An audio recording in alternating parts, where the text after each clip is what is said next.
खुशियों के रंग नेशनल ऑटोमोबाइल के संग अब सभी प्रकार की 2 व्हीलर गाड़ियां उपलब्ध है, वो भी आकर्षक ऑफर्स के साथ। संपर्क कीजिए नेशनल ऑटोमोबाइल, हरिगंज और मोघट रोड, खंडवा। और क्या शिकायत लेके आज मैं मोकल गांव से आजम खान, मेरे ग्राम मोकल गांव के अंदर ज़मीन है और मेरी ज़मीन से आगे हाईवे रोड से लगकर नाना जी की ज़मीन थी, जो ज़मीन चिंतामण ने मोहम्मद जहूर लोहार को बेची अभी करीबन साल 1.5 साल पहले।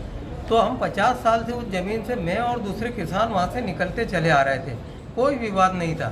इस आदमी ने हमसे ज़मीन की बोला, इसके लड़के ने और इनने कि हमें ज़मीन बेच दो सस्ते भाव में 5-7 लाख में। इसी प्रकार और भी किसानों की ज़मीनें इन्होंने डरा चमका के कम भाव में खरीद ली। अब जब मैंने और गिरजा भाई ने, हम लोगों ने विरोध किया कि हम किसान हैं, हम बेच के कहाँ जाएंगे, तो इसने आनन फानन में अभी पानी गिरते जून में, जबकि जून में नपती नहीं होती है, तो जून के अंदर इनने जुगाड़ करके और ज़मीनों की आरआई साहब से मिलकर नपती करवा दी। और नपती कराने के बाद हम लोगों ने तत्काल दूसरे विरोध तहसीलदार साहब, कलेक्टर साहब को आवेदन दिया कि नपती गलत हो रही है, गर्मी में इसकी ज़मीन भी करा ले, हमारी भी, लेकिन इनने माना नहीं और नपती करा के तार फिनिशिंग करा दी। तार फिनिशिंग होने के बाद कोई भी फसलों में हम ना तो कोल्पा घेरने गए न दवाई, और इस प्रकार हमारे अलावा और भी 5-7 किसान की ज़मीनें ऐसी ही पड़ी है, शिकायतें कर रहे हैं लेकिन कोई कार्रवाई नहीं। उसके बाद 10 तारीख को इनके पास आदेश था गिरजा भाई के पास रास्ते का, जो जहूर के लेने से पहले की ज़मीन का रास्ता है, पहले के किसानों पास से रास्ता था, मेरी ज़मीन में से भी था, क्योंकि पहले मेरी ज़मीन में जाएगा, उसके बाद मोहम्मद जहूर की ज़मीन में जाएगा, फिर तीसरे की जाएगा। बीच में इनने तार फिनिशिंग करके बंद कर दी और इनके रास्ते बंद कर दिए। इनके पास भी एकमात्र यही साधन है और गालियाँ देता है। थाने में एसपी साहब के यहाँ सब जगह शिकायतें करी, लेकिन ये पैसे के दम पे सब जगह से आगे बढ़ जाता है। अब ये हमारा किसानों का समय आ गया है कि हमारी फसलें पूरी पक गई है, हम गुहार लगा रहे हैं तहसीलदार साहब के यहाँ गए कि रास्ता खुलवाएं, तो तहसीलदार साहब के यहाँ आगे जाके एसडीएम साहब के यहाँ हमको बिना बताए ना कोई सूचना आई ना कुछ आया, और इन्होंने इनके आदेश को खारिज कर स्टे ले आया और अब फसलें वहीं सड़ रही है पानी के अंदर। और ऐसी स्थिति में ये कंडीशन हो गई है, ये जीजी हॉस्पिटल में भर्ती, इनका आदमी हॉस्पिटल में भर्ती, इनके फेफड़े खराब हो गए, और ऐसी हालत के अंदर अगर वो फसल भी चली जाती है तो मरने के अलावा हमारे पास कोई नहीं, हमारे सुनने वाला कोई नहीं है। वो तो खुला बोल रहा है। अभी कलेक्टर ऑफिस में जब हम यहाँ कलेक्टर साहब के सामने खड़े हैं तो वहाँ उनके सामने हमको डरा रहा और कह रहा साहब ये निकल नहीं सकते। स्वयं कलेक्टर साहब के सामने हम कहाँ जाएँ, जिले के कलेक्टर के सामने डरा रहा है, तो फिर हमारी सुनेगा कौन? अभी खेत में आना जाना हो रहा है कि नहीं, कोई नहीं। 3 तरफ से तार फिनिशिंग कर दी है और हमारी फसलों के अंदर कर दिए, और पीछे नदी है बहुत बड़ी बह रही है, इधर नाला है, इधर तालाब है, एकमात्र उत्तर दिशा से हमारा रास्ता है पूरा बंद कर दिया। तो जहूर क्या कोई राजनीति है क्या है? जहूर जमीनों की दलाली करता है, ज़मीनें खरीदता है, भूमाफिया है, और इसके हमको इतना डराया और इनने ऐसा दबाव बनाया कि हमको कहीं भी, यहाँ तो हमको डरा रहा है तो हम दूसरी जगह क्या सुनोगे। आज हम यहाँ इतने डरे हुए ये लोग हैं कि यहाँ से घर कैसे जाएंगे। हमारी ज़मीनें जबरन लेना चाह रहा है, क्या करें हम, बहुत परेशान है।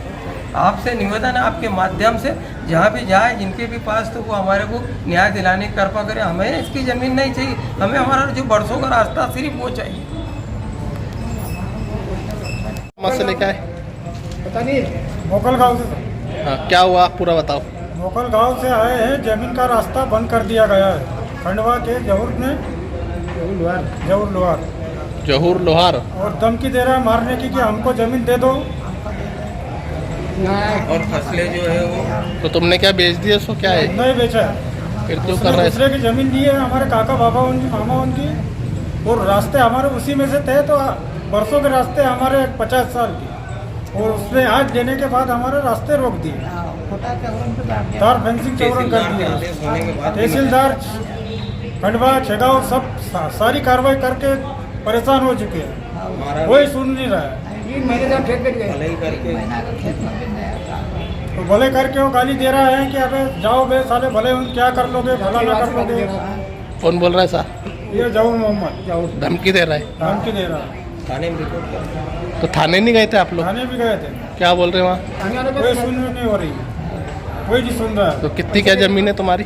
1 एकड़ है साहब। 1 एकड़। वो तुम्हारे भाई बंधु ने बेच दिया, तो उसका वो भी कब्जा कर रहा। फिर हमारी एक ही जगह 1 एकड़ जमीन है। वो जमीन किसने बेचा?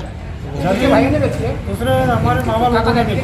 तो तुम्हारे काका बाबा के लड़कों ने बेची, उनकी ज़मीन। उनकी जमीन। तो वो तुम्हारे आजू बाजू में ही है। हाँ तो ये चाह रहा है कि ये भी ज़मीन मेरी है। हाँ, ये भी बोल रहा है कि तेरी भी हमको ही दे दे। तो तुम बेच रहे क्या है? नहीं, खाएंगे क्या भाई? में तो बोलते हैं हम जो भी अनाज पानी अभी कोर्ट में भी चल रहा है। ठीक, क्या नाम है तुम्हारा? दरिया हो। तुम क्या नाम है तुम्हारा? मांगीलाल।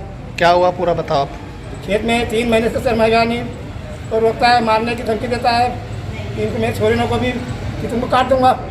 ऐसे वाला आदमी हो। कौन देता है धमकी? ये द्वार जब खंडवा का। क्यों देता है वो? क्या है वहाँ पर उनका? उसकी जमीन है ना मोटी, तो उसने किससे खरीदी जमीन? वो हमारे काका दादी से अच्छा, तो क्या तकलीफ आ रही है आप लोगों को? रास्ता बंद कर दिया हमारा। तो आपका रास्ता पहले कहाँ से था? पहले वहीं से था रास्ता सर, अब उसने नीचे बंद कर दिया, बोले मैं प्लाट बेच के बेचूंगा। तो क्या? रास्ता उसकी जमीन में है कि नहीं? आपका लिखा हाँ, हुआ है ना। लिखित में है कि नहीं आपके पास? नहीं भाई से मकान की जमीन की रास्ता लिखेंगे। सरकारी रिकॉर्ड में कोई लिया? आदेश में जीते हुए दूसरे खेत से भी हम तो क्या धमकी वमकी भी दे रहे? आओ धमकी देता ना, भाई को गाली देता है, माँ बहन की। छत्री जमीन का आपने कहीं केस भी लगाया था? आओ जीत लगा गया हूँ। अच्छा, तो उसमें क्या हुआ फिर? उसमें जीते ना। हाँ, क्या जीते? क्या ये जीते? रास्ते के बारे में ही दूसरे खेत वालों से हम जीते, जीते इनसे भी जीते सर। हैं, दूसरे पड़ोसी से भी जीते हैं, तो मतलब आपका रास्ता वहीं से है? वहीं से। ठीक है, आज आपने कहाँ का शिकायत करे?